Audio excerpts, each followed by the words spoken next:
And good evening once again, ladies and gentlemen. Welcome to the Flatout Racing Network's coverage of the Rolling Thunder Gaming Talladega Challenge Series Season 56, race number 12, playoff race number 2, and elimination race number 1. That's right, after the conclusion of this evening's festivities, 13 drivers enter, but only 8 will move on to the next round of the playoffs. I'm Seth Cole, being joined by Michael Norman. And Michael, we even heard our drivers last week that we interviewed, the podium drivers from the opener of the playoffs, say they are expecting tonight is going to be filled with chaos. A lot of those drivers quite a ways behind the cut line, almost in a must-win situation. With that being said, I mean, how do you approach this race as a playoff driver and as a non-playoff driver? I mean, me personally, that's hard to tell, but for these guys, it would be it's gonna be utter chaos. It's hard because you know that Drivers, you want to to be your up at the cars. front. You want to position yourself up at the front to have a shot at winning in the long run, but at the same time, like you said, with the chaos that could ensue, maybe you want to hang at the back, try to let all that chaos happen and be there at the end. So honestly, at a track like this, it's hard to tell what's gonna happen. Well, with the chaos that could ensue, it's good to be Bernie Mobs here tonight because, of course, with winning last week as a playoff contender, he is already locked into the round of 8. So, regardless of what happens during the 66 laps, he knows that whether he ends up putting in victory lane again here tonight, gets a solid top 5, or ends up on the end of the tow hook, he's going to be advancing. So, got to be nice to have that little bit of a cushion there to be able to lean back on if things go wrong. Man, I wish that guy who's supposed to start in the 8th position would get on track already. Yeah, I know. He's an amazing qualifier, but he's not Driver, very good start when it comes to your racing, so they engines! don't let him out on the track. For those who don't know, technically Seth qualified eighth in this race, but We he's have too this good to we have he's too this good little to try running to race thing and with commentate at the same time. yeah, of course, as we know, they do the random qualifying here in RTG, and so both myself and Michael's accounts end up being put randomly in the qualifying as well, and Well, yeah, Seth, you mentioned it earlier about a couple of cars having to drop to the rear of the field today, and there they go. yeah, one of them, Chuck Mcclure, who, based off the random qualifying, was going to roll off from the outside of the front row, but he, along with Jeff Crivello, Brian Lavelle, and Tom Dixon, they're going to have to drop to the back of the pack here for the start of this race. So we'll give you what the lineup was based off of the random qualifying, not necessarily where the drivers are exactly going to start. Grant Wesley, the pole sitter. Chuck Mcclure was to be to his outside in row 1. Bobby Farrell and Curlin Hurst in row 2. Jessica Shelton, Josh Metallic, row 3. Mark Paglia and Wayne Pripnow would be row 4. And then David Cannon and Terry Bombard would make up row 5. Row 6 would find John Godfrey and Hank Middleton. Row 7 with Andrew Miller and Jeff Crivello. Nathan Balser and Bob Dixon in row 8. Row 9, Greg Palmer and Jay Schaefer making, I believe, his first career start here tonight in the number 50 truck. And the top 20 will be completed by Richard Martin and Cy Jones. Row 11 finds Dave Melson and Rodney Sullins, Tim Knopfsker and Bernie Mobs, who's already locked into the round of 8. They're back in row 12. Tom Dixon, Brian Lavelle in row 13. Row 14, we find Ken Robertson, Glenn Harris. Jeremy Jeffries, Brian Schilling, they're back in row 15, completing the top 30. Then Donnie Garrett, Milt Surratt in row 16. Row 17, Bob Seminara, quite a ways back there for the points leader. He's with Jason Scheck. In row 18, Wiley Coate and Joe DeSpirito. And then row 19, Kelly Causey and Doug Hewlick. 38 drivers taking the green flag here tonight, Michael. Big field. Absolutely. 38 drivers all coming to the green flag here at Talladega. Chaos is going to ensue. And you know the old saying, Seth, we're all in this together. We're all in this together indeed. Well, that's a very interesting reference you just made right there. But nonetheless, 66 laps until we determine the Elite 8 heading into next week. Grant Wesley and the defending champion Josh Metallic get us underway in elimination race number 1 in the season. The Elite, the Elite. Yes, that was an AEW reference. Wesley going to jump up there to the top side, pick up Josh Metallic and Dave Cannon. Bobby Farrell on the bottom, Jessica Shelton in line behind him. Mark Paglia there as well, third truck on that inside line. Give you a quick update on what the point standings look like coming into this race. What is the scenario for these drivers? Well, Bob Seminara right now is the points leader He is 33 points ahead of the cut line. Brian Schilling, second in points, 18 points above the cut line. Rodney Sullins currently sits in third. He is 17 points ahead of the cut line. Bernie Mobs already locked in. Fifth in points is Chuck McClure. He ended up actually getting a post-race penalty last week, which lost him some spots in the standings. So he is currently positioned 10 points ahead of the cut line. Josh Metallic, we see there, second on that outside line. He is sixth in points. He's 8 points ahead of the cut line. Joe DeSpirito, who started really deep in the field here today for the grid, he's seventh in points, only 5 points ahead of the cut line. And the driver right now that's trying to keep the race lead there in that middle line, Grant Wesley, he's the cutoff line driver coming into this evening. The drivers will have to keep an eye on here tonight that are on the outside looking in include Richard Martin, Tim Nofsker, Kelly Causey, Milt Surratt, and Donnie Garrett. Remember, Michael, Donnie Garrett, we didn't see him in the regular season finale. We didn't see him in the first playoff race. He is right now a total of 42 points behind the cut line. So if there's any driver that's in a must-win situation, it's Donnie. Yeah, absolutely. Two races down. You know, that's not, and you know, even provisional points, that's not a lot of points you can get. As it right now, this is a bit of a surprise to see the inside lane actually be the more dominant one. Seth, if you look in the back, we got a couple of cars, stragglers here that are falling off the pace. I'm not sure what happened to Bernie Mobs, but he slowed down a lot. And then we have Tom Dixon back here, also just trying to hang on to the pack, but I don't think it's going to happen. Well, Tom Dixon was one of the drivers that did have to start at the rear of the field, so might not have gotten up through the gears and was able to stay in the draft. Bernie Mobs, on the other hand, might have not liked what he saw up ahead and decided, hey, I'm already locked into the next round. I'm going to get out of Dodge, try and preserve my truck in case all heck breaks loose. Oh, no. He almost wrecked. Bernie Mobs got turned off the back bumper of Glenn Harris. And Harris is coming down pit road, obviously, because of what you were just alluding to, probably serving a pass-through penalty for the incident. New leader, the 48. And no, I wasn't trying to quote a Jimmy Johnson spotter quote, but actually it is the 48 of Jessica Shelton who is currently leading. That Earl Barbin, was that the name of the 48 spotter, I think, back in the day? Might have been. Right now, Shelton's got 4-5 trucks lined up with her in the middle line. Paglia showed the nose low there through the tri-oval, but he'll stay tucked in behind that 48 truck. Hank Middleton back there, 6th truck in this middle line, right behind Dave Cannon, as Bobby Farrell did lead that lap a couple of laps ago, but now has drifted back into a battle side-by-side with Cannon for the 5th position. Going back there to the Bernie Mob spin, though, again, you know, under normal circumstances, if you're not already locked into the playoffs, you'd probably be a little bit heated under the collar that you've had something happen to you here in the early going. But having the insurance that you're already locked in, it's got to make it a little bit better, right? You know, kind of quell the wounds just a little bit. Absolutely. And as you see Grant Wesley make the move to the inside, he's racing like he has to. He's racing like he's definitely trying to win this race, because of with him being on the bubble like that. And oh boy, look at all the movement back there. You know, Seth, you asked me earlier what the strategy would be, but now I'm asking you personally as a race car driver, what would your strategy be if you are on the bubble trying to make it to the next round? I'm gonna just tell you from personal experience, you cannot race scared. You've got to go out there feeling that you've got a truck that is capable of winning this race. Because if you end up racing scared, racing too conservatively, that's when you run into trouble. That's when you make mistakes. So I'm loving what I'm seeing here, the aggressiveness out of Grant Wesley, because it's amazing. I've talked about this before, and I've heard this from drivers, and I can't believe it myself, but it's true.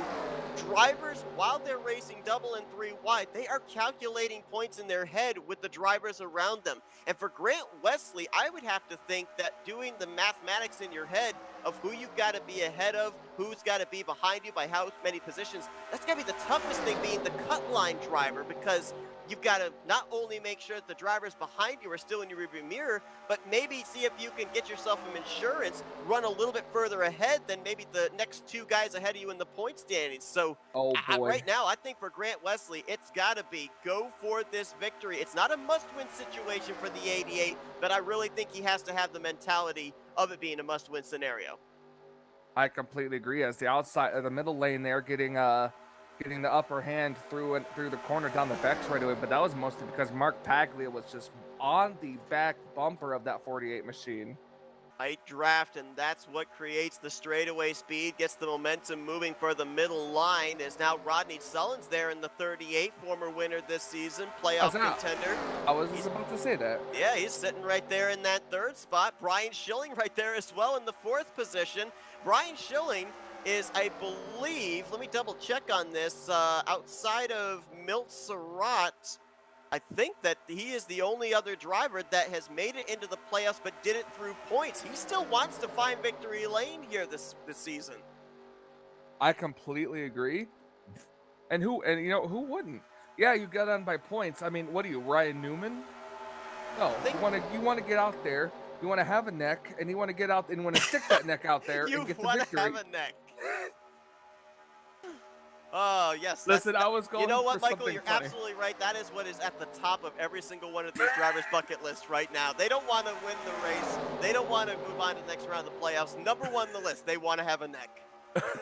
And they want to stick that neck out there in victory lane. Expert analysis right there by Michael Norman, ladies and gentlemen. Brian Schilling, we just talked about him. He's going to now move to the point. I was wrong. There actually were 3 drivers that pointed their way in. The other driver outside of Milt Surratt is the guy that's just behind Brian Schilling, that 088 of Tim Knopfsker. And for anyone who was thinking I was throwing shade on Ryan Newman, you're absolutely right. Yeah, I can't wait for the day when you and Ryan Newman are on the same track together and he blocks the heck out of you. Speaking of blocking, Shelton trying to block the run on that top side. Paglia saw Greg Palmer, John Godfrey and company having a huge amount of momentum there out of turn 4, but that kind of stifled both of those outside lines. Inside line prevails. Top 3, top 4 there on the inside line, going to get clear. Catching up to Glenn Harris, he's going to go to the inside. He's going to fall to the back of the pack and try to catch onto it. Think he would be the only car 1 lap down at the moment. So remember, again, Glenn Harris did the pass-through penalty after the contact early between himself and Bernie Mobbs to make sure that he wasn't going to get a post-race penalty. You know, that's something that we've seen kind of rear its ugly head the last couple of weeks. Drivers receiving post-race penalties for causing incidents and not serving a pass-through on pit road. They then end up getting EOL'd in the final finisher results. A couple of drivers last week that ended up falling prey to that fate, if I can get the sentence out, included playoff contender Chuck Mcclure as well as Jeff Crivello. Take a breath. Take a deep breath and stop having a stroke. But you know, there is one thing that we did not cover in the pre-race here.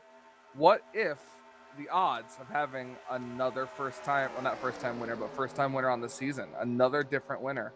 Well, not only that, but what if we end up having goodness. Sorry, I saw the 92 get a little tight going in and almost take out the 17. But I was gonna ask, I mean, you know, just how much more important is that cut line going to be if we have a driver that's not a playoff contender go to victory lane here tonight? I mean, last week it was a playoff driver in Bernie Mobbs, but if we end up having a non-playoff driver take the checkers here tonight, that means that only one driver here in this first round moved on to the round of 8 via win. That's very true. Look at Chuck Mcclure. We talked about him dropping to the back at the start of the race. He's already up to the 5th position. I don't know what it is about this 17 truck. It has to be obviously Chuck Mcclure and his way of manipulating the draft, knowing which lane is moving forward. But it seems like whether it's an EOL penalty or the random qualifying gods don't go his way, he's so fast in making his way back up to the front of the field. Using lessons learned from Dale Earnhardt Jr. Yeah, absolutely. From, what was it, from 6th to 1st or something? What was that one restart back in the day? Yep, Daytona 01, 6th to 1st. Well, he went from probably, 36th to 5th in 12 laps. Wow, and that's not bad. It's all about picking the right lane. You know, you see which lane's moving, you go with it, and you just happen to have the luck to see it when another lane's moving to be able to get into that lane and not get shuffled back. Focus a lot here on the front, but we are also going to have to keep an eye on what's going on towards the rear of the field, because I am seeing quite a number of our playoff contenders that are kind of mired back there. Bob Seminara did not have a great qualifying spot here tonight. Neither did Joe DeSpirito. They're still running back outside of the top 25. Kelly Causey, who's almost in a must-win situation tonight, currently running back in the 34th position. So there's a couple of drivers right now you might be a little bit worried about, but then at the same time, there's still a long ways to go in this race. And right now, Michael, 13 laps, 13 and a half laps down the back straightaway under our belts with no caution. I hesitate to Stop say trying it to just, jinx this. well, I'm not trying to jinx it, but I'm just going to state, remember how in the regular season finale, green flag pit stops played a pivotal role into who advanced and who did not into the playoffs. Right now, as things stand, as we get closer to that pit window, pit road again could play a major part into who's moving on to the round of 8. I completely agree with that. And we've seen how difficult it is for some of these drivers. It's just the way that these guys get on the pit road so fast, it just makes it twice as dangerous. And I know a lot of these drivers, they've got to hit their marks in the right way to do it because, Seth, me and you, a time or two, have been taken out on green flag pit stops, not of our own doing. I'll tell you, I mean, I have not mastered the art of what is called hot pitting here in RTG, but there is a way where you can come down pit road as fast as you want to, as long as you are on the brakes. And when you let off the brakes, if you're at 55 miles per hour or lower, then you do not get a penalty. That's why we see so many drivers be so ultra aggressive on pit road entry. Sometimes it works out. A lot of times we've seen where it doesn't work out. And I'm pretty sure you're going to see a lot of our playoff contenders. They're going to force the issue if we get to this first round of green flag pit stops as well. Because a pit entry like that, while it may not seem like it, you can gain 5, 6, 7 spots on pit road once you get back onto the racetrack. Yeah, you can, and that's gonna be the difference. Sorry, I'm having a stroke myself. That's gonna don't you have a stroke? Only one of us can have a stroke. One of us has to be at 100%. But that's gonna be the pivotal differences on and off pit road in this whole race. I'm actually watching the STP cars run nose to tail here. I can't. I'm in awe of how cool that looks. Speaking of pit road, Bob Dixon comes on pit road by himself. Bob Dixon, I've observed him many times here, many seasons in the RTG Tally Challenge, and he likes to be off sequence with pit road strategies. So coming down all by his lonesome, we'll see if this pans out in his favor. But usually when you come to pit road, you want to come down with a group of trucks. That way you leave with them and are still up to, if not optimal speed, at least competitive speed to merge back with the pack. Tom Dixon pitting as well. I'm not sure what happened to Tom Dixon to have him lose the pack like that, and Bernie Mobbs. I don't entirely know what happened. Had the he almost had. That's right. There was one other person that was back there, but I think that was because of a penalty. I'm going to assume that for Tom Dixon, we know that he was one of 4 drivers that had to drop to the tail and maybe just didn't get up through the gears there on the restart. Maybe there was a checkup that lost him momentum and lost touch with the lead pack, which right now has kind of strung itself out. We've got about 6, 7 drivers single file up here towards the front. Then Jessica Shelton, Wayne Cribb now, they're side by side for what would be right now the 9th position. You've got them double wide. I'd say that's about, 9 rows deep. And then they're single file back from John Godfrey in the 26th position back to around Brian Lavelle in 34th. So right now, you've got little battles that are going on in the middle of the pack, but the front and the rear of this lead group are relatively single file, as now we got some more pitters. A lot of pitters this time. I was about to say, we're approaching lap 19, so we should be close to seeing these cars come down pit road here. Oh, man, we're 3 wide. Oh, Brian Schilling just got hooked off the nose of Mark Paglia. Richard Martin, Andrew Miller into the infield grass. That will not bring out a caution, let's remember, because that's off the racing surface. They were 3 wide coming down pit road. There's just no way that was going to work. It's tough enough being double wide coming down that pit lane. Well, that started with the 4 car just trying to get into his pit stall, and everybody kind of just ran him over. And it's kind of tough to do that when, you're, like you said, 3 wide on pit road. There's really nowhere to go or to maneuver. Tim Knopsker also got hard on the brakes and made some contact with the inside wall, the left front of his machine, as, Wayne Cribb now really overdrove pit road entry, and he forced Josh Metallic out. They're into the grass. Cy Jones is into the grass as several drivers overshot pit road entry. I think they were actually 4 wide coming to that commitment line as well. So it's amazing more drivers weren't collected up in that. About maybe 80-90% of that group did make it onto pit road safely. I believe the 143 of Bob Dixon also ended up getting a speeding penalty when he came down pit road the first time. I saw him coming down pit road in front of the Chuck McClure, Tim Nofsker, Brian Schilling group that pitted. So obviously he's going to more than likely lose a lap, as right here could be your top 2 when everything cycles back around, the 88 and the 088, Grant Wesley and Tim Nofsker, but we'll have to wait and see because a lot took place in both of those big groups that came to pit lane. Yeah, a lot really did, and it's like we and you both talked about. It's how it comes down to how you can get on and off pit road, and here they come now, the 88 and the 088. Gonna pass by. Yeah, they're going by Shelton, so right there would be your exchange for the race lead. A double check and see if anybody else in that big first group or the big second group may have been caught for speeding. I'm not seeing anything yet. But certainly there's going to be a lot of drivers that have lost ground after they either spun on pit road or spun into the infield grass. Battle for the lead up front. It's going to allow these drivers to get right in. Shelton going to go to the very outside lane to take that momentum. Wow, big run for Shelton. Help from Hank Middleton and Bobby Farrell. Wesley and Nofsker sitting ducks there. With them being side by side, they stifled each other's momentum and had nothing to be able to defend against the 48. Look at this train of cars there in this middle line. Rodney Selwyn's 4th in that line. I believe that's Terry Bombard in the 10 that now is cracked up into the top 5. Right behind him, Jeremy Jeffries, Joe DeSpirito, and Bob Seminara. Remember I was talking about those 2 guys outside the top 25 in the early stages? Well, they used this round of green flag pit stops to pick up a lot of track position. They're now up inside the top 10. Well, it's nice to see that, we talked about chaos happening. I guess these guys have decided to save it towards the end here because we got our good round of green flag pit stops in. And yeah, it was a little chaotic, but no cautions yet. No cautions. Didn't really even look like any really torn up race trucks. If there was any contact, it was basically trucks spinning out.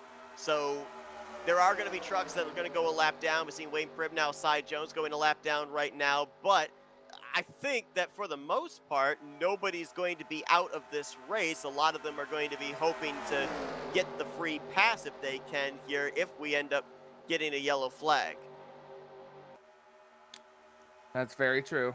And as Jessica Shelton continues to lead the way here at Talladega. Does indeed. So Jessica Shelton going the way here, about a third of the way through this race. Hank Middleton behind her on that top side. Rodney Sullivan's trying to make a move here on the inside line. We're going to step aside for a quick commercial break, try and unravel everything that took place during that round of green flag pit stops, and we'll be right back here in just a moment. You're not going to miss a bit of the action, though, because we're going FRN side by side. Welcome, race fans. This is Paul Page, the voice of IndyCars. And today we're excited to present another IndyCar event brought to you by the Dark Horse IndyCar Series. From the Unzers to Mears, Foyt, and Andretti, now it's Corley, Peterson, Davies, Gardner, and Teague. You can expect high speeds, incredible wheel-to-wheel action, and intense drama that you could only get in an IndyCar. So sit back and enjoy your favorite drivers from all over the world take the track. Dark Horse IndyCar drivers, start your engine.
Welcome, race fans. This is Paul Page, the voice of IndyCars.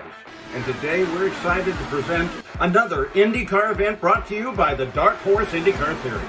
From the Unzers to Mears, Foyt, and Andretti, now it's Corley, Peterson, Davies, Gardner, and team. You can expect high speeds, incredible wheel-to-wheel action, and intense drama that you can only get in an IndyCar. So sit back and enjoy your favorite drivers from all over the world take the track. Dark Horse IndyCar drivers, start your engine. Welcome back to Talladega, playoff race number 2 of the RTG Talladega Challenge Series, elimination race number 1, as we are waiting with bated breath to see who are going to be the 7 drivers that join Bernie Mobbs moving on to the round of 8 next week. There'll be 2 races where we then whittle it down from 8 to the final 4. Maybe. Of course, there was, last season where it was a final 5 when they had a tie for that final 4th position. Josh Metallic was able to win the championship in the season finale, so it's a case of wait and see, never say never when it comes to super speedway racing. But Jessica Shelton, after the cycle of green flag pit stops, your race leader, Hank Middleton in 2nd, Bobby Farrell 3rd. Kerry Bombard right now holds 4th with Joe DeSpirito 5th, and it's Bob Seminara in 6th. Donnie Garrett, who's in a must-win situation, now side by side with Rodney Sullins for 7th. Sullins last time by in 8th, Tim Nofsker in 9th, and Jeremy Jeffries is 10th position. That's the way they crossed the start-finish line last time by. After the cycle of green flag pit stops, we did not have any speeding penalties outside of Bob Dixon. We did have some pit road miscues, though, on entry, and as a result, Cy Jones, Josh Metallic, Wayne Pribnow, Glenn Harris, and Nathan Balser are all currently scored 1 lap down. Everybody else, for the time being, is currently on the lead lap. All 38 trucks that took the green flag to start this race are still currently running, and to my knowledge, are still running up to speed. And with that being said, we're only 10 laps away, roughly, from when we'll see these drivers have to dive onto pit road once again. But we saw last week the caution come out numerous times in the opener for the playoffs. Here tonight, a lot of drivers and maybe us commentators as well expected to see potentiality of a lot more yellow flags with it being an elimination race. But we have now almost gone 30 laps in this event, and no caution has waved as yet. These drivers have done a very good job of keeping it clean and green at this point in time. And we have seen before as well where we've had these type of races and pit road a lot of times in the closing stages of the race. That's when drivers seem to be the most vulnerable and make mistakes. But Michael, if we look right now at drivers that are currently in and drivers that are currently in trouble, a couple of drivers that I'm looking at right now that I might be a little bit concerned about. Josh Metallic would have to be one, only 8 points to the good above the cut line coming into this race, 1 lap down in 35th. And also, I might be a little bit concerned about that 43 of Richard Martin, because I saw him have a problem on pit road. I think he is up in that 2nd pack right now, but there's a couple of guys at this moment that I think they need a caution to keep their playoff hopes alive and moving on to the next round. Oh, Richard Martin's here at the tail end of this big group here. Oh, you are correct. I think actually it's Brian Schilling. Brian Schilling's the other driver that had the problems. Back in 26 was the driver I was thinking of. Yeah. I said the wrong name. Yeah, and it's just the chaos of a green flag pit road. You know, these guys know, these racers know the consequences of messing up on a pit road entry that's as dangerous as these drivers do. So, you know, it's just the odd. You know, the odds were not in their favor in this one. We're 3 wide. Joe DeSpirito, Terry Bombard, Jeremy Jeffries. There's the 24 pushed up off of turn 2. That was a little bit nerve-wracking, as now Bombard in the sucker hole going backwards in that middle line. Another driver that we might have to highlight as well had an amazing streak of podium finishes heading into the playoffs, and that was Chuck Mcclure. He was scheduled to start on the outside of the front row, had to drop to the back, worked his way up in the span of 15 laps, back up into the top 5, but we saw him have an issue on pit lane. He's right now on the lead lap, but back in 32nd. And Michael, he was only 10 points above the cut line. With there being 38 trucks in the field tonight, I'm not necessarily certain that 10 points is enough of a cushion to be comfortable. Oh, not at all. You know, it's. I'm sorry, I'm watching this battle for the lead here, but yeah, it's 10 points is not a good cushion at all, especially with bonus points and things like that. It's yeah, you really got to do the math on that one. As we have a new leader, the number 38. That's Rodney Sullins, and of course, let's remember how Rodney Sullins advanced his way into the playoffs with his victory. He was second when he crossed the start-finish line behind Chuck Mcclure, but Mcclure got hit with a post-race penalty, and being the runner-up driver, Rodney Sullins moved up the position to be declared the race winner. Obviously, I think that, he was very happy about that, but at the same time, I think he wants to go out there and he wants to be the first one back to that checkered flag. Maybe that could happen here tonight. I completely agree. You can't count out anybody. And of course, too, let's not forget, 13 drivers, playoff contenders, 38 drivers took the green. That means there's 25 other drivers in the field that could either A, be going out there and trying to get a victory themselves, or B, be someone that a playoff contender approached and said, hey, would you be willing to work with me the entirety of this race so that way I can advance into the round of 8? A lot of politicking, I'm pretty certain, went on at the beginning of this race with there being so many drivers in the field. Yeah, absolutely. Take a look here now at who we've got up in our top 3. Not only is Rodney Sullins taking the lead, Jeremy Jeffries is now up to second, and Dave Melson there, the Wonderbread 038, has slotted into the third spot. So we're starting to see some new faces up here towards the front, and we are just on the eve of that second round of green flag pit stops coming up here as well, Michael. You see right there, top 4 all switch from top to bottom. That says to me they're preparing themselves for having the safer entry below the double yellow line when they eventually come to pit road. Oh yeah, absolutely. I want to say we're probably about 5 laps, give or take, away. Yeah, 4 or 5 laps. We just passed halfway. And We'll Seth, see. we've only had one other race this season that was run caution-free, and so far this is looking like it's going to be a second one. Yeah, and amazingly enough, too, that race you're referring to, that was in the middle of the season, a time when you wouldn't necessarily think that the pressure is on for drivers to make the moves necessary to, at that time, advance their way into the playoffs. Here tonight, there's a lot more on the line for drivers to advance into the next round, the round of 8, so you would expect that we wouldn't see a caution-free race, but then at the same time, these guys and gals, they are so good at what they do with restrictor plate racing that while under normal circumstances you would be shocked that we didn't have a caution come out, you have to consider the caliber of drivers you have in the field, and then it all makes sense. Look at Shelton wanting to try the outside lane, get the outside lane to work like it has been, but just doesn't have the momentum right now.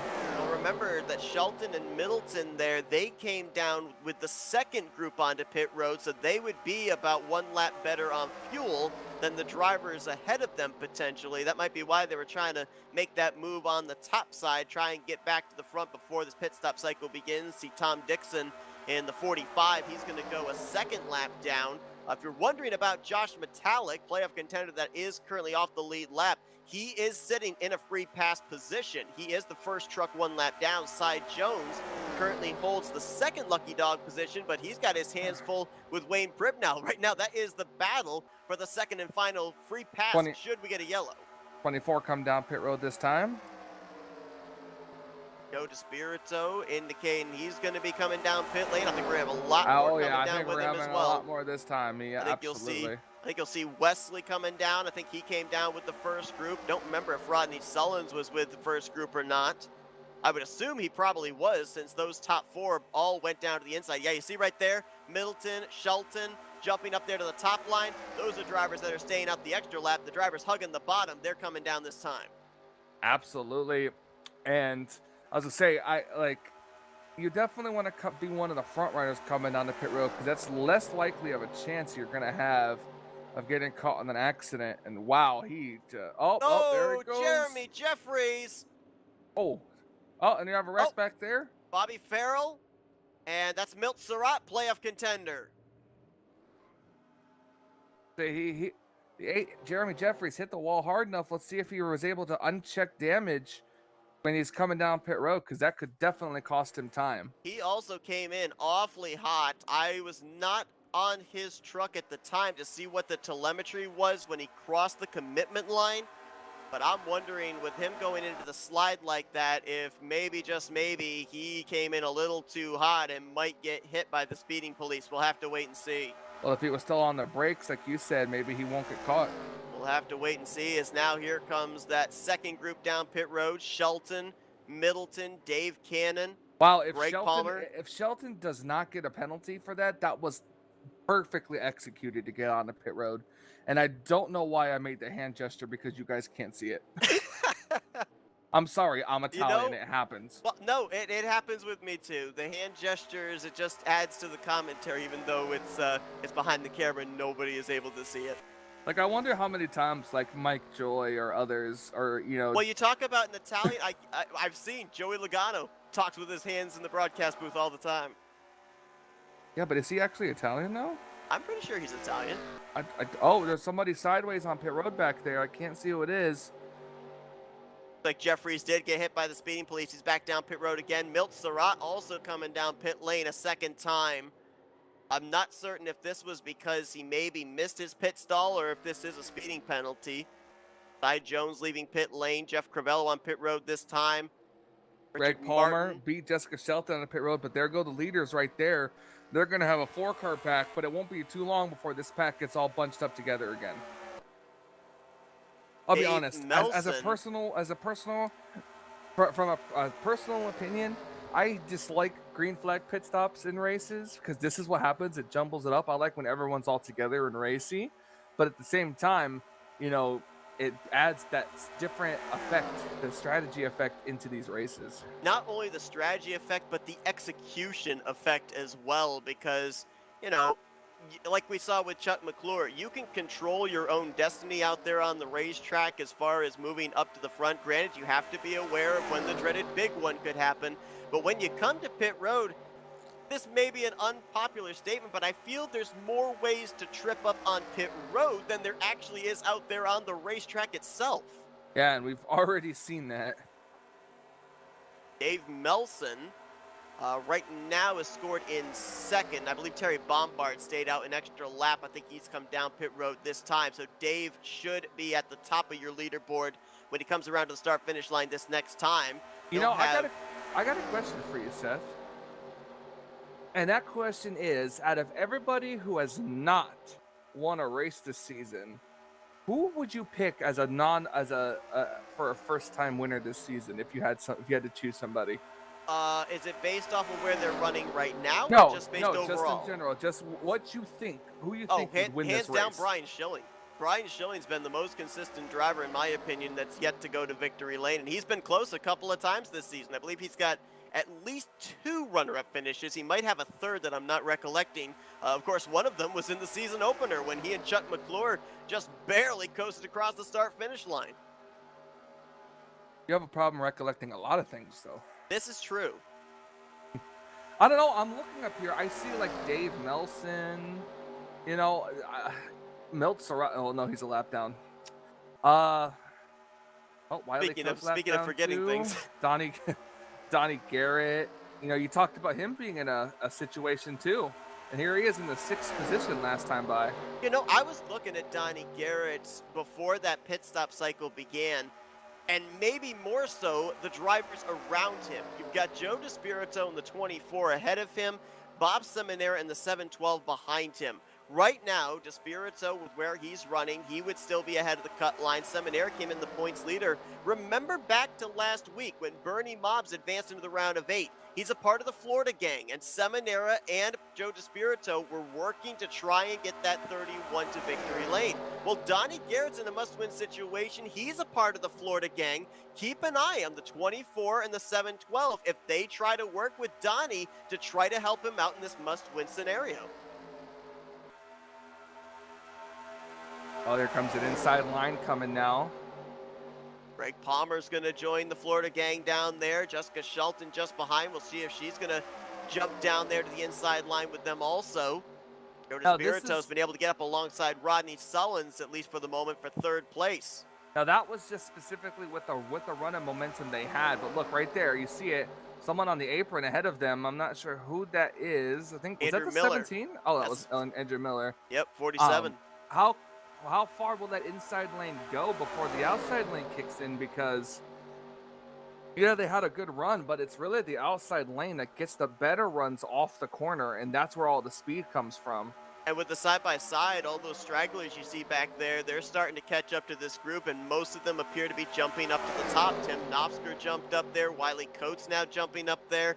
Hank Middleton, for the moment, looks undecided of which lane he wants to help. If he jumps to the bottom, it would be 6 versus 6, but if he jumps to the top, it's 7 up on the high side and 5 on the bottom. Also should mention, too, that right now, Josh Metallic is out of a free pass position. The 80 of Milt Surratt and the 6 of Wiley Coate are currently the first 2 trucks 1 lap down. Now, Metallic's trying to latch onto this lead group, but could be a 3-way battle for the 2 lucky dog positions here in the closing stages.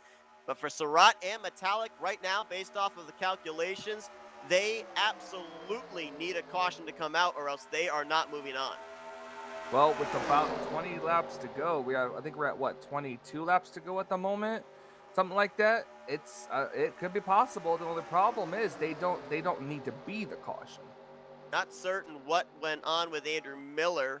As we pointed out, he was on the apron coasting through 3 and 4. Behind the wall. Yeah, so unfortunately, it was looking like we were going to have all 38 drivers possibly finish out this race, but Miller is going to be the first retiree out of this evening's event.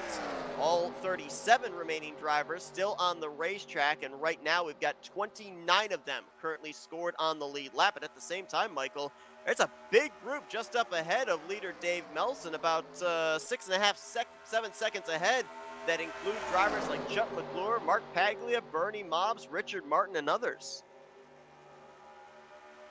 Yep, they got those are the cars that didn't do so well in the first round of pit stops, getting all separated there, but they staying in their pack, trying to stay single file here. And Seth, you talked about Richard Martin.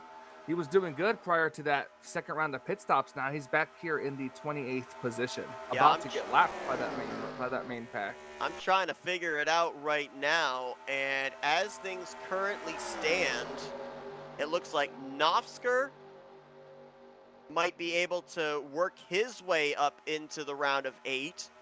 Grant Wesley would have a cushion. Metallic, I think, would fall out. Chuck Mcclure, I think, would fall out. And Richard Martin, running where he is, would not point his way in. So right now it's looking like it could be Metallic and Mcclure out, Knopfsker in, but I'm not certain who that other driver would be that would point their way in at this point in time. Trying to run down the list here. Maybe Kelly Causey running in that 12th position. Causey was only 18 points, I believe, behind the cut line coming into this one. So it might possibly be a case of Knopfsker and Causey in, Metallic and Mcclure out. But again, still to your point, 20 laps to go. There's still a long way still. 20 laps and one more pit stop. Yep, so can't set anything in stone just yet.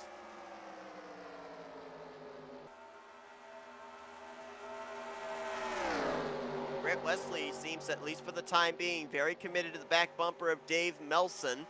And I wonder if this is a case of that he's just allowing Dave Melson to create the draft for him to be able to go a little bit further on fuel, save a little bit more gasoline. They're all single file up here in this lead pack, but Grant Wesley right now, outside. Yep, for Grant Wesley, remember how aggressive we saw him racing in the early going, knowing he was the cutoff line driver? Now that we've had drivers ahead of him in points like Chuck Mcclure and Josh Metallic have some problems, Richard Martin, who was directly behind him in points, having an issue. Grant right now seems to be a little bit more calmer, a little bit more in ride mode, maybe realizing the situation that he doesn't have to force the issue, isn't in a must-win situation right now. Yeah. It's that on top of, he's creating the draft, so he's saving more fuel. So right now, Dave Melson is probably going to have to come down pit road a lap or two before the rest of these drivers do for him leading this pack right now. So that's also another thing, too. The farther you can go on pit road or the farther you can go on the racetrack, it means less time you have to spend on pit road for that final stop. Tim Knopfsker making a move there to the bottom on the lap truck of Milt Surratt. Nobody went down there with him, so Surratt going to still be slotted 4th in line, even though he is currently the first truck scored -1. One thing we did not talk about coming into tonight, and kind of bears talking about since both drivers are running up inside of the current top 7, is the bracket series coming into the night. The 7th round of losers bracket. The driver that will go on to face Brian Schilling next week. It's Grant Wesley versus Joe DeSpirito. Right now, Grant runs in P2, Joe runs in P7, so they're both in close proximity with each other.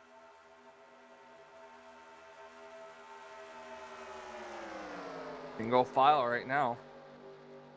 So I'm trying to really quickly do the calculations again. What would it be? Lap 57 we're looking at around roughly, right? For like the target lap that these drivers would make their final pit stop. Final 10 laps, yeah, just about. And this is what we would call the money stop. So let's kind of observe here with someone like a Grant Wesley or a Rodney Sullins, a Tim Knopfsker, Joe DeSpirito. You're running well right now. Currently, according to live points, you're sitting inside of the top 8.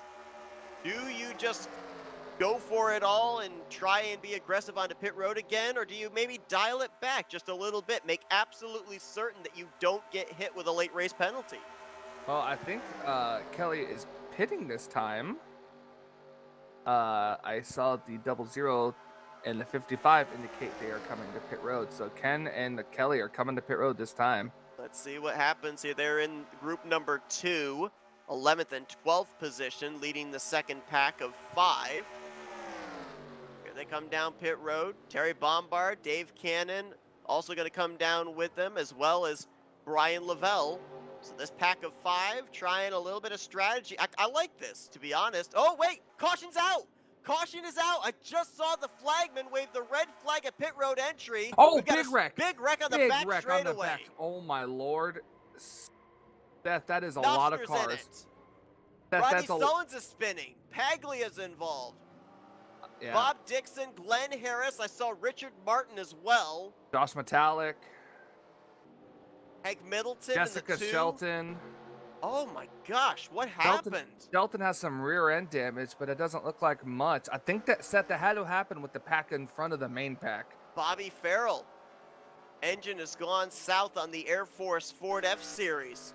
And I think you're right. Remember, there was a group of trucks that the leaders were catching. Oh, and it was an engine failure. It was the 28, that Ford Quality Care car. The engine just blew, and oh my Lord, that took everybody behind them. So now the question is, I wanted to go back and see what brought out the caution, but I'm curious about that pack of 5 that came down pit road. I think they made it past the commitment line when the caution flew. But there are certain super speedways where you cannot take service, regardless of if you're on pit road at the time or not. You have to just pass on through. And I believe that was the case for Causey, Roberts, and others. We'll have to double check on that. But if they were able to take service, Michael, that means that when everybody else comes down pit road, they can stay out, and they're going to more than likely be the top 5. And that's going to be a big-time thing with this, too. But I mean, that was a lot. That was a big time wreck. Oh my God. Sorry, I don't mean to be like that, but that was a hard hit for the 2. Joe DeSpirito, after the caution comes out and racing back to the yellow flag, is the race leader. But let's go back and see what happened. This was absolute chaos. What do you think? Game changer? Oh yeah. It wasn't the final pit stop of the evening that shakes things up. It's a yellow flag in the final 15 laps of this race. Jess just caught the back of caught the two truck while he was in the air, and I'm not sure if that's going to end her day. Okay, we're going to focus on the 28 of Mark Paglia, who was running second in this group. They were about roughly 5 seconds ahead of the leaders. Here it was. Yeah, just watch the engine explode. Glenn Harris nowhere to go. Bernie Mobbs up and over. Very fortunate for him that he has that win in the bank Oh from yeah, last week, and then, oh, here come the leaders. Oh my gosh. I can already tell you for sure that the 48 car is done for the day. The 28 079 also done. The 2 is done. The question I have, there were a number of drivers that came flying in. I know that it was It's close in front of the usually a race race leaders, but back, when right? I don't think that's until 10 to go. So they should have been slowing down That's when that that's what caution I'm came trying to out. figure out. Why were they not slowing, especially with seeing the smoke up ahead? Because there were at least 3 or 4 trucks that came flying into that. Especially the 2. He went to the outside like they were racing back. Watch here with the 38 of Rodney Sullins. They see the smoke. They all pull low.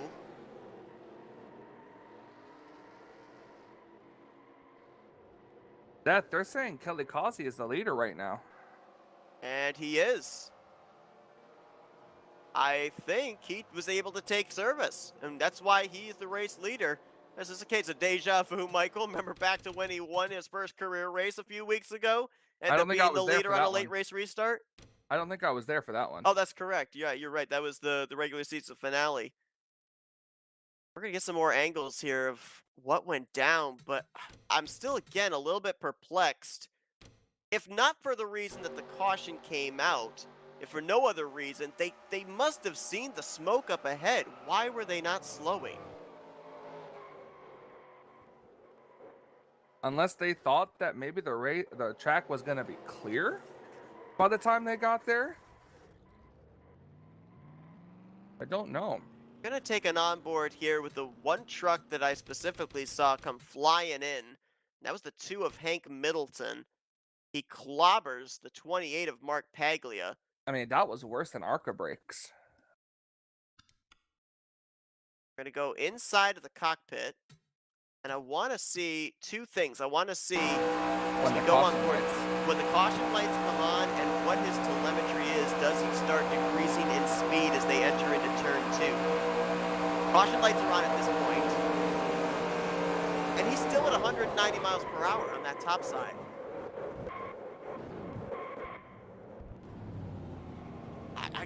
I don't understand it, to be honest, but man, certainly made the wreck a lot worse than it was. Not to say that it wasn't a bad wreck. We saw a couple of trucks go up and over before that lead group of trucks even came into the vicinity, but Oh, Josh my Metallic involved in the wreck means that even if he was in line for the free pass position, he would not receive it.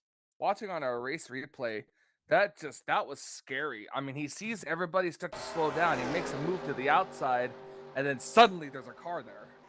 And again, as I said, he was at 192 miles per hour at the point of impact. And I think it's, well, I think we're all I think most of these drivers are kind of glad that this is a video game.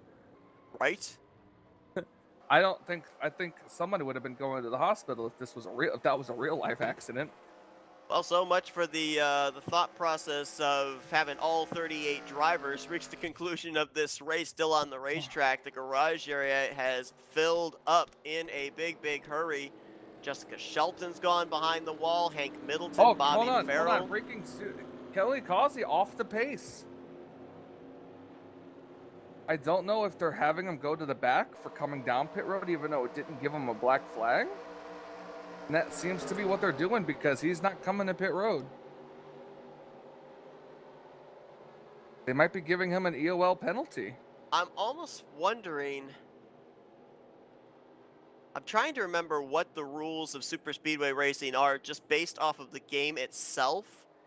I think, now I might be wrong in this, I think I experienced this once, where if you come down and you take service, it doesn't black flag you, but it holds you for 30 seconds. And so more than likely, he was able to stay out, inherit the race lead, but because the 30 seconds would be you coming down and servicing under a closed pit road, that's why they're having him drop to the back of the pack. Well, we're going to get a restart with 10 laps to go exactly, which gives us, what, Seth, about a 5-6 lap buffer before that point of no return caution? Yeah, I'd say maybe 6 at most. 6 at most, especially with the fact we have lap trucks. The driver's out of the race officially. Looks like 6 in total. Shelton, Middleton, Bobby Farrell, Mark Paglia, Nathan Balser. They're out due to the wreck we just saw. Of course, we had Andrew Miller in the garage area before that. Richard Martin, I believe, nope, correction. Wiley Coate was the recipient of one of the free passes. Milt Surratt was the other. So Richard Martin, Josh Metallic, playoff contenders will still remain a lap down here, coming to 10 laps to go. The rest of the playoff contenders, they're currently running in these spots. Grant Wesley, the leader, Donnie Garrett in third, Joe DeSpirito fifth, Tim Knopfsker sixth, Rodney Sullivan seventh, Bob Seminara eighth, Brian Schilling is in ninth, Chuck McClure is now up to 14th, so that caution really saved him. Kelly Causey back to 21st with the EOL, and Milt Surratt on the lead lap now with the Lucky Dog will restart back in 23rd position. So no doubt, Michael, this caution was a game changer. All the scenarios we had points-wise, a couple of them have now changed and could change even more so here in the final 10 laps. Yeah, absolutely. Now it's just flat out, never lift, pick your spots and choose and hope for the best. And we know they can make it on fuel, so the crew members, they can pack up the pit boxes right now. They've got nothing left to do except watch their drivers for these final 10 laps. Will we see another yellow flag here as it's getting down to the nitty-gritty? Who's getting to the next round? Who's getting eliminated? Grant Wesley with a great jump.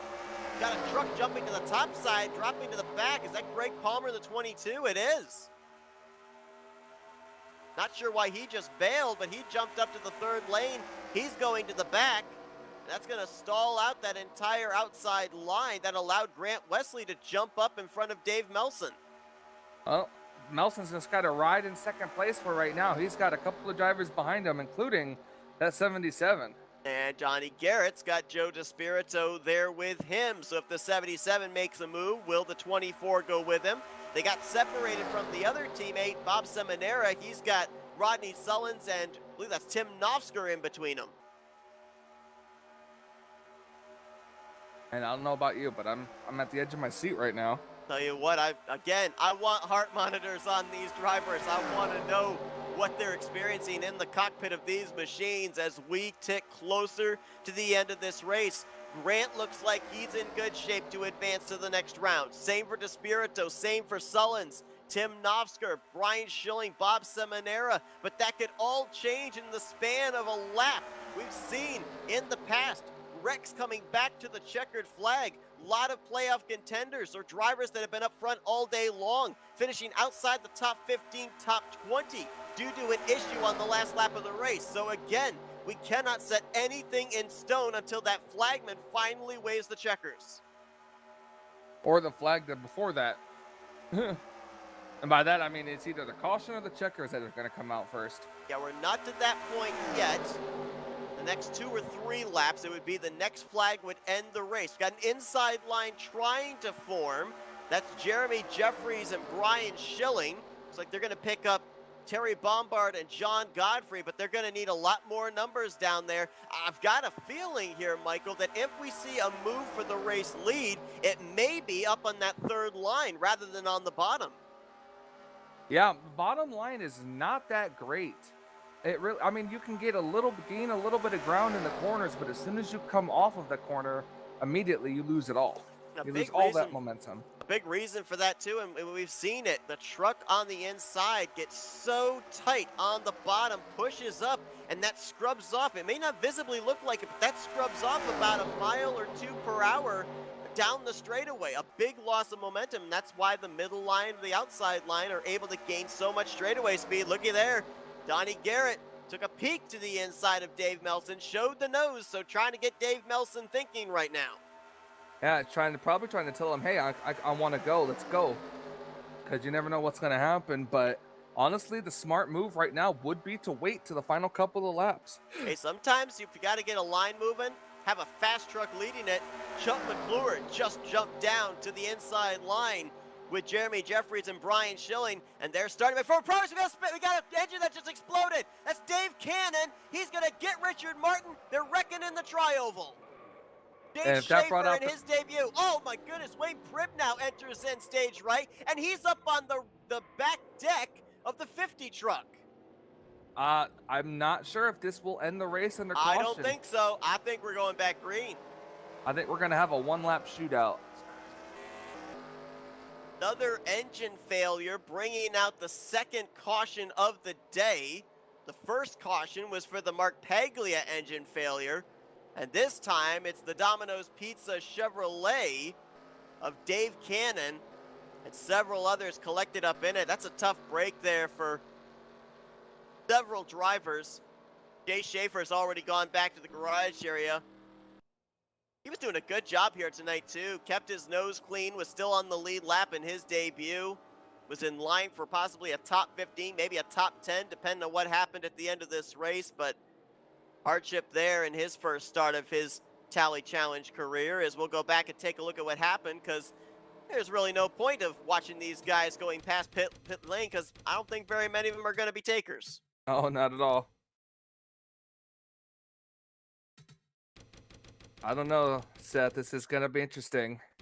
I don't know if we're going to have a one-lap shootout or a two-lap shootout, but all I know for sure is that 88's going to have to make that bumper as wide as the track. Yes, he is. Boy, a nice job there by Dave Cannon, trying to get out of the way. He got a bump from behind by Ken Roberts. Oh, my gosh. Wayne Pribnow may have visited the land of Oz. He went so high in the air. You mean Narnia? I don't think Narnia's in the sky. Narnia's in a wardrobe. We've got a lot of cars a lap down here, so this is going to definitely be a couple extra pace laps. Yeah, and right now, those lap down cars that are trucks in this case that would get the free pass, Cy Jones. Those cars that are actually trucks. Cars that are actually trucks, those truck cars. It's going to be Richard Martin and Cy Jones, it looked like, that are going to get the free pass. So that's another playoff contender that's going to be back in the lead lap there, Michael, in the 43. Yep, absolutely. Here's another look at what happened to Dave Cannon and company.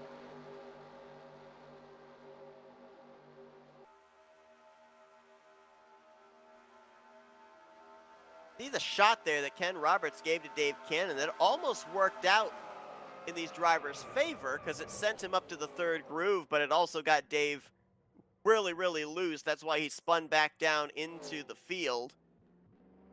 Wiley Coaten, the 6, was collected up in that one also.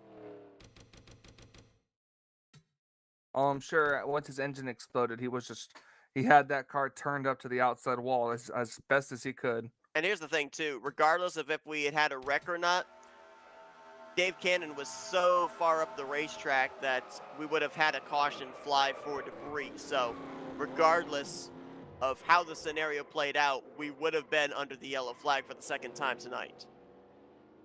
Oh, actually, well, I saw right there that the 43 was involved in the incident. So hold up on the information I just gave of Richard Martin being the recipient of one of the free passes. That may not be the case. Ty Jones, we know, is going to be 1. He's already pulled up alongside of the race leaders. Or when the lights go out for 1 to green, he'll go around to get his lap. So we're going to have to wait on confirmation of who exactly the second recipient of the free pass is going to be. More drivers back in the garage area, though. Dave Cannon, obviously, with the engine failure. We mentioned Jay Schaefer, and looks like Brian Lavelle is also gone back behind the wall. That brings our total up to 9 drivers that are not going to reach the conclusion of this evening's race.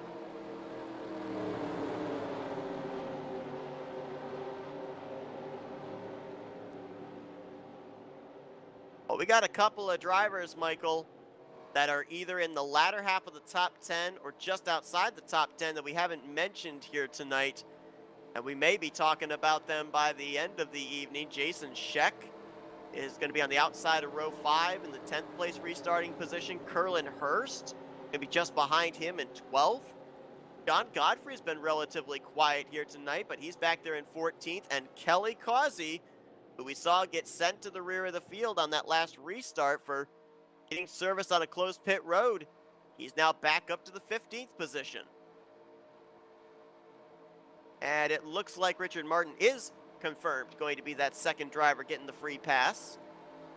Came down pit road He was able to take service as the lucky dog, and he and Cy Jones will both go around, get their lap back once that pace truck has its lights out indicating 1 to green. That should have us with 22 drivers that will be on the lead lap for what is obviously going to be our final restart of the evening. So I think we're probably going to see the lights go out this time, Michael, which would mean a green-white checkered. What do you think? Do they make it back to the white, or I are think these they guys might. racing back? Are they racing back with a 1-lap shootout? Well, I guess we'll find out. One way or another, it could be a 1-lap shootout. So with that being said, let's say you're somebody here like a Dave Melson trying to get your first win on the season, Joe DeSpirito, Rodney Sullins, Tim Knopfsker trying to win your way into the round of 8, have that momentum. How long do you wait to make a move on Grant Wesley? How long can you wait? I don't know. I mean, you want to try to make the move as soon as you get the momentum to, but you never know when it's going to be too early. And we've seen a couple of times here this season where the race shootout, green, white, checkered. Yep. We've seen a couple of times this season where a race-ending caution will take place over in the tri-oval coming back to the start-finish line. That just doesn't give you enough ample time to generate a run and be able to make a move. So you got to wonder if that's in the back of the mind of these drivers here this evening. It's interesting to see the 88 choose the inside lane. I'm not sure if they get the choice or not, but all I know for sure is that 38 is hoping that other 38 gives them a good shot. Well, they do get the choice. One driver is not up here at the front. I'm trying to figure out what happened to the 77 of Donnie Garrett. Garrett, I think, was slated to be 3rd on the restart. At the back of the pack. Yeah, so I don't know what happened there. Must-win situation for the 77, and that effectively is going to take him out of the playoffs. All right, Seth, who do you got? Oh, gosh. Yes, I am putting you on the spot. Yes, you do have to answer the question. I'm going with 17. I'm going with Chuck Mcclure. If someone's going to be gutsy enough to make the move, it's going to be him. I know he's 3rd there on that outside line, but he was also at the very tail end of the field at the beginning of the race and worked up to the top 5 in 12 laps. So I'm going to go with the underdog, Dave Melson. I feel like the outside lane is going to get a good run, and he might have enough momentum to either clear for the lead or get enough momentum to actually make a move coming to the white flag. Michael thinks the streak's going to advance to 12 of different winners this season. The streak. You got to go all the way back to 8th place, Jeremy Jeffries, for the next driver that hasn't won yet this season. A lot of former winners up here inside of the top 8. Here we go. Green, white, checkered. Next flag will end the race. They will race back to the start-finish line. We will stay with that battle back to the line if we have a caution come out here on the white flag, or on the on the 2-to-go lap, as Grant Wesley came in the cutoff line driver. Green. Us back to the start-finish line. Here we go. Ooh, the 17 is going to push that 38. Oh, we got a truck out of shape back there. Keeps it going, though. No caution going to come out. Ooh, Grant went to the outside lane immediately. That's going to open the door for the 24 on the inside. Could that have been a bad move? We'll see. DeSpirito going to edge ahead, at least for the moment, out of turn 2. But Tim Knopfsker, Bob Seminaire, they're not formed up all that well on the bottom. Look at the 3rd lane. That's Terry Bombard, high, wide, and handsome, with Kelly Causey. Oh, the 17, thinking about it. Yeah, Chuck Mcclure a little loose there. May have gotten a bump late from Jeremy Jeffries. Also maybe thought about jumping up to that 3rd lane. But off turn 4, they got to traverse through the sketchy tri-oval. Can they make it back to the white flag here without an incident? Looks like they might. Yes, they do. Right here. White flag, 1 to go. Grant Wesley going to try and make that Menards Toyota its bumper as wide as possible. DeSpirito leading the bottom. Jeffries leading the outside line. Now Grant jumps from the middle down to the inside line in front of DeSpirito. 3 wide. Oh, Dave should have moved up to the outside because here comes the 8. Here comes Jeremy, and he's going to get alongside of Dave Melson and Grant Wesley with a big shove from Terry Bombard. Bombard trying to make maybe a 4th lane. Oh, there they go. Rodney Sullins, Doug Hewlick up and over, but we're still racing back to the line. That killed the outside line's momentum, though. Here we go. DeSpirito shooting for the middle. First repeat winner, and it looks like it's going to be the 88. 3 wide behind him, no one alongside Grant Wesley as he wins this evening. He'll advance into the round of 8 with the victory, and to your point, Michael, he is now officially the first repeat winner here in the 56th season of the Tally Challenge. Oh, we got a car wrecking in the back there. It's John Godfrey sliding there in the apron. That was hectic, and Grant Wesley did everything he needed to do. And now it's a question of who was involved in that wreck, and does it affect them in moving on to the next round of the playoffs or not? One driver I know was involved was Rodney Sullins. I don't think it should, because on my screen it was kind of like a hiccup, like a hiccup. What's it called? What's the word I'm looking for, Seth? Gap whack, little warp, something like that. I think it was.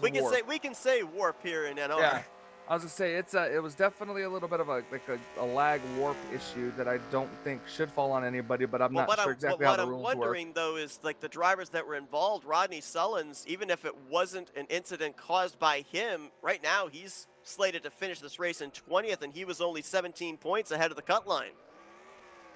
Grant Wesley really having fun here, and he's going to hit the outside wall. Again, I remember we talked about this back when Grant got his first win of the season. Think of how the season started out. Missed the first 2 races. I think about 4 or 5 races in, he was 33rd in the point standings. And by the end of the regular season, not only did he have a victory, but he was able to point his way up inside of the top 10. So, you know what, Grant Wesley, he's advancing into the round of 8. He might be one of those guys that we might be foreshadowing seeing making his way into the final 4. Absolutely. Hard to tell, but Pace truck photobombing the 88's victory burnout. The top 3 always have all have an 8 in them. All have an 8. It's the 88, the 088, and the 8. I think that's a conspiracy. I think you might be right. Where's Matt Pat?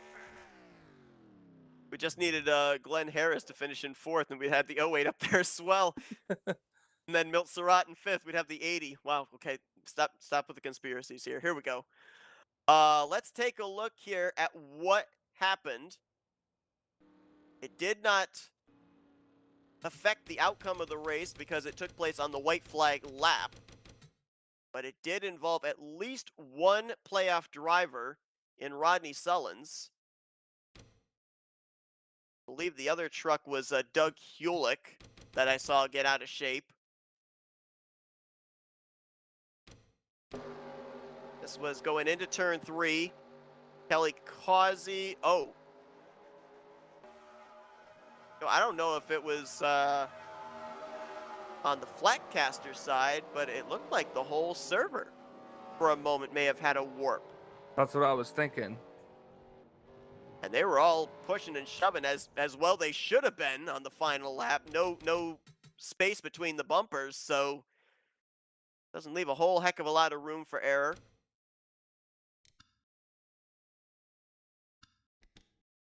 But Hulick was in for a good run.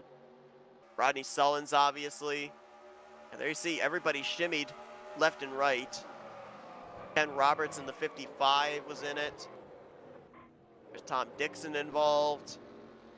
But Wayne Pribnow rode the outside wall to sneak his way past a couple of these guys. That wasn't for position, though. Pribnow a lap down. Donnie Garrett, I believe, also got a piece of the incident. And Rodney Sullins was able to, looks like, post his number 38 back across the line. But as mentioned, last truck on the lead lap in the 20th position is where he ended up finishing. So we will wait on official scoring here as to what the point standings look like. But again, we end up finding out about midweek of post-race penalties or things like that. So what we tell you here tonight may not be official next week. That's why you got to tune in next week, too. Round 2 of the playoffs going to begin next week. There's a look at the finishing results. Grant Wesley the winner, Nofsker second, Jeffries in third, DeSpirito fourth, Bombard going to finish fifth, and Dave Melson, Kelly Causey, Bob Seminary, Jason Scheck, and Chuck McClure trying to real quickly here figure out who'd be in, who'd be out.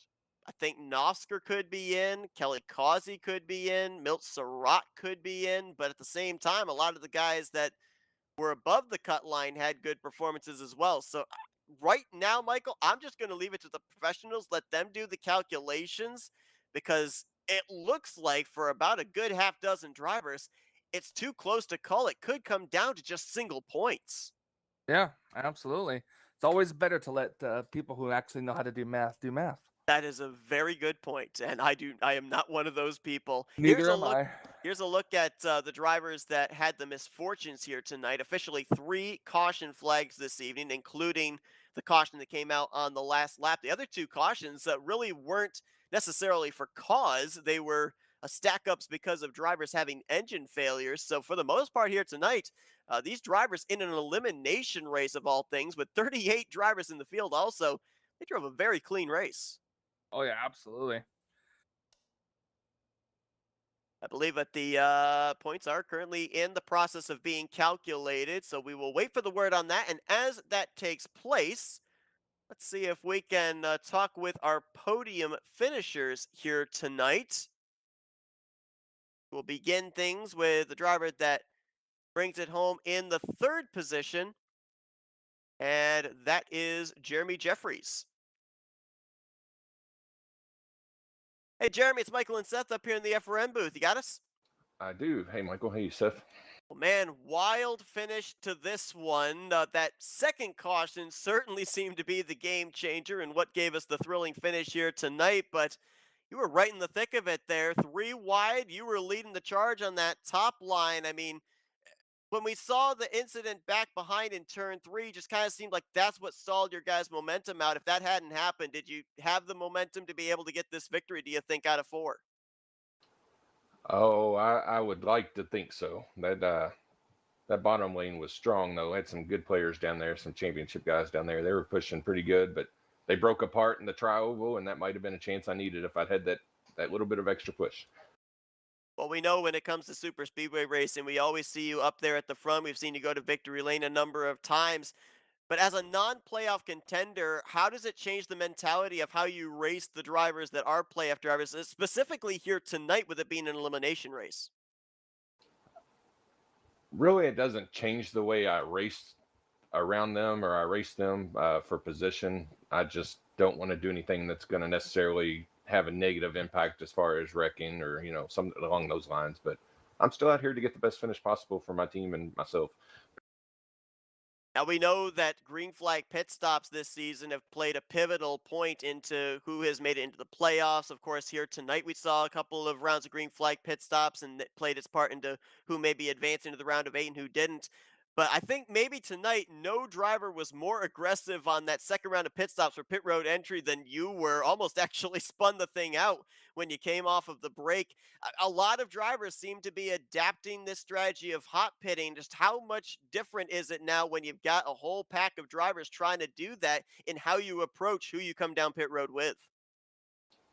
You definitely know some guys are going to break earlier than others, and you have to keep that in mind. Luckily, I was pretty much just behind one car, and he did break a little earlier than I did, which honestly kind of did throw me off slightly. I ended up locking up the tires, and I did get a speedy penalty because I pitted too hot. But yeah, hot pitting is definitely a necessity if you want to win these things a lot of times. Well, a great run for you here tonight, Jeremy. So close to picking up that first win on the season, but still got a few more races left here in season 56. So hopefully we'll see you park that 8 truck in victory lane in one of those. But now we'll give you the opportunity for some thank you sponsors and shout outs. Oh, obviously, thank you to RTG, the owners, Sean and David. Just great place to race. It's been a while since I've been in this booth. I've been able to give some shout outs, so definitely want to give them some love. FRN. You guys are awesome. It's glad to have you back this season. I've been trying all season to get up here and talk to you, and finally did it, so that's nice. My team, XFM, my sponsors. I changed my sponsors last week because I was so tired of getting wrecked every race that I just put a Target on my truck and a Kit Kat. So I was hoping to get a break, and maybe I got one tonight. But yeah. There's a story in the scheme. I love it. Jeremy Jeffries, podium finish here tonight, third place at Talladega. Congratulations once again on the great run. Best of luck next week. All right. Thanks, Michael. Thanks, Seth. See if we can dial up our runner-up finisher here tonight. A driver that is going to advance into the round of 8. Going to say that with a question mark. I'm whetting your guys' appetite. The points are in. I'll tell you that in just a few moments. But let's talk with Tim. Hey, Tim, it's Michael and Seth up here in the FRM booth. You got us? I do. How you guys doing? Doing good. Well, man, you came into this race in a position right around the cut line. You knew you had to have a good run, but you were almost able to pull off the victory here this evening as well. So, late race restart, green, white, checkered. You're restarting up inside of the top 10. How do you balance between the aggressive nature of wanting to get the win and the conservative nature of realizing I got to make sure that I cross the start finish line, get the max points so I advance into the round of 8? It was nerve-wracking. I had no idea what I was going to do. I was talking to Chuck, and he was going to try to help me, but honestly, I had no idea what I was going to do. Now, I know that I ask this a lot of drivers when it comes to races just before the playoffs begin or races during the playoffs, specifically these elimination races, but how much calculations were you doing in your head out there on the racetrack with the drivers around you, knowing what the point scenario was coming into tonight? Well, I knew who I was chasing, and I knew that some of those guys were having a bad race. I basically tried to block it out of my head, but in the back of my mind, I was still like, maybe I'm going to make it. And I wasn't sure. Now, Tim, obviously, goal completed. You move on to the round of 8. Next week, though, another opportunity to be able to point your way into the Final Four or win your way into the Final Four. We saw here tonight, big field. A lot of times when we have the bigger fields, we end up having a lot of cautions. But here tonight, we observed that really the 2 cautions we had prior to that one on the white flag lap, they were due to mechanical failures being in the middle of a pack. So for the most part, we were in line for potentially a completely green flag race. With that being said, how does that adjust your strategy for next week in your attempt to get the golden ticket into the Final Four? Well, on any given night, we could have a caution-free race. So my focus on the first pit stops are just stick with that lead pack. I'm kind of a hot hitter, I guess. I kind of tend to come in pretty fast. So I make sure I'm pitting with guys who are like-minded, who basically pit the way I do. But sometimes that's not an option. So I just try to focus on nailing those first green flag pit stops and hopefully maintain my position in the lead pack. Well, Tim, congratulations first off on the good finish tonight. Congratulations also on advancing into the round of 8. And now we're going to give the opportunity to do some thank you, sponsors, and shout-outs. All right. First and foremost, thank you to Sean Prime and Dave Cannon. They both do a great job running the league. It's a well-oiled machine for sure. Thanks to my partners in crime, Josh Wiley, my admin staff. Couldn't do it without those two. It really takes all 3 of us for a super speedway series. And then also thanks to my unofficial drafting partners, Chuck and Mark and Brian Schilling. We kind of find ourselves trying to run together, but that doesn't always work out. And then thank you guys for putting on such a great show. It's probably the best broadcast out there for sure. And then I also have to thank my daughter and her family, who religiously tune in to watch me fail or succeed, depending on the night, every Thursday night. Lexi, Dan, Chloe, and Jackson, they are my fan base, so I'd like to thank them. Well, Tim Nofsker is moving on to the next round of the playoffs. Your second place finisher here tonight. Congratulations once again, and best of luck in the round of 8 next week. All right, thanks, guys. Let's see if we can now go down to victory lane and talk with this evening's first repeat winner on the season. That's Grant Wesley. Hey, Grant, Michael, and Seth up here in the FRM booth. You got us? Yes, sir, I do. Well, man, not only are you the first driver to get repeat wins this season, you're also the first driver to go coast to coast pole to win, but we'll focus on that in a minute. You came into tonight the cutoff line driver, everybody gunning for that cut line of 8th in the standings. Now, I said at the beginning of the broadcast, I felt like that was a bit of a tough position to be in with having to not only worry about the drivers behind you, but maybe also drivers ahead of you in case you had to kind of knock them out if drivers behind you were having a good day. Was that the case, or did you like where you were at as far as the point scenario coming into tonight? Oh, I hated the position I was in, all night long. Going into it, I was looking at the points and I was seeing Tim and Donnie, right there behind me. Those are two drivers that could definitely get a win, any night. And I knew Joe was right there, tight in 7th, and a lot of good drivers right there at the cutoff. And I knew that tonight I had to be perfect. And not to mention I was racing Joe for the brackets tonight, so I didn't have any room for error. And I was relieved whenever I drew the pole. Like, that hasn't happened all season.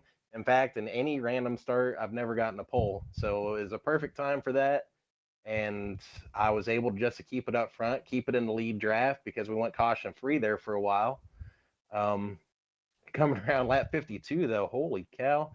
It was 15 to go. I think it's lap 52, but it's 15 to go. So we got the caution and we were racing back, and it came off turn 2. I seen smoke and trucks everywhere. I remember hitting the apron and lifting and just hoping the truck stayed straight, and it did. And so yeah, we maintained our second place position there, and then just had some great guys behind me, helping guys I usually work with there at the end, and it really played in my favor. Yeah, that second caution for sure was a game changer. A lot of the front runners collected up in that one. You also mentioned about that bracket series. Congratulations on that. Brian Schilling waiting in the wings. You'll be taking him on next week. But it looked like, at least up here in the booth, like the racing mentality for the 88 truck changed as the race went on, especially in the beginning of the race. Looked like you were aggressive, trying to make sure you stayed up there at the front. But then as the race progressed, and we saw a couple of our playoff contenders that were around you in the point standings have some issues, kind of looked like you went into ride mode, just kind of sitting back, observing what was going on. Was that the case, or was the aggression level still there to try and make sure that you won this event? Yeah, you have to maintain a little bit of aggression at all times. Racing, it's like paddling upstream. If you ever stop paddling, you go backwards. So, that's, I was just trying to just kind of keep track of the pace of the race and just play my cards right.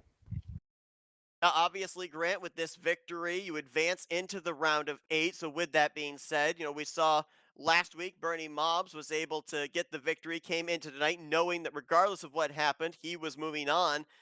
You want to have that assurance going into Elimination Race. So, what do we see next week out of this 88 truck?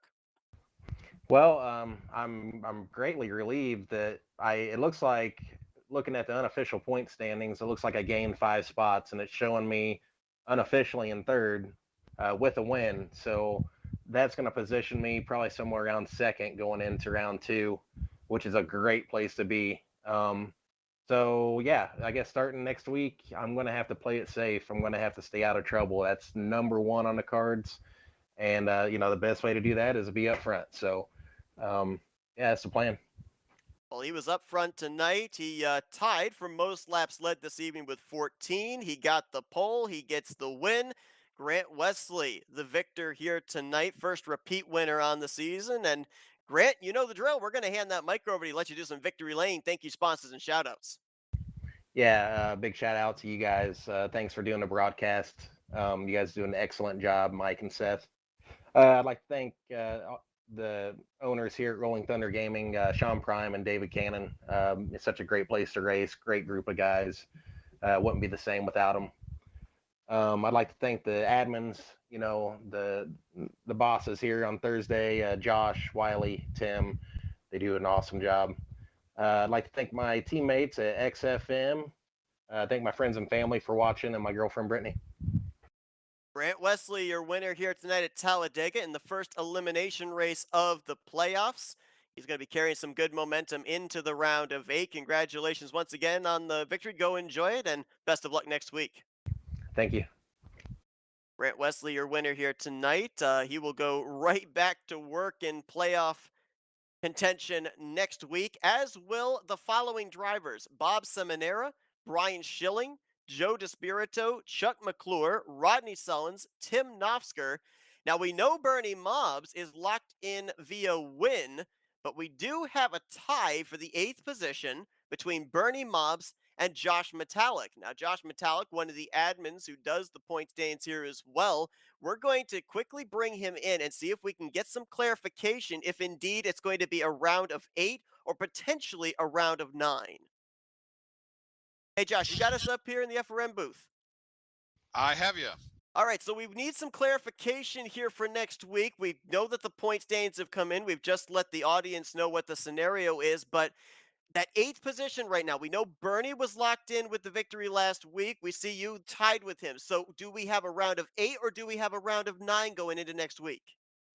At the moment, it's a round of 9. We will have to see if anyone got any penalties for who knows what. So if it stays as a tie, then it would be 9 in there. But it's one of those, tune into next week and see. I'm hoping no one got penalized for anything tonight. I don't want anybody to move unless it moves me up a spot. Bernie's good either way; he's in. But yeah, it's to be determined. Unofficially 9, but we'll find out in a few days if that stays true or not. All right, well, it's not the first time we've seen a tie for the final spot. We saw that last season in the Final Four, which turned to the Final Five. But, Josh, we appreciate the clarification. All right, appreciate you guys. Thanks.